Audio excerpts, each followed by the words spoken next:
everyone, today in this video I'm gonna show you how you can solve Play Store problem in your device Oppo A57s.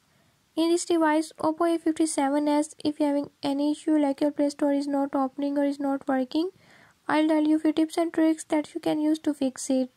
Before we move to the video, if you are new to my channel, don't forget to subscribe and press bell icon.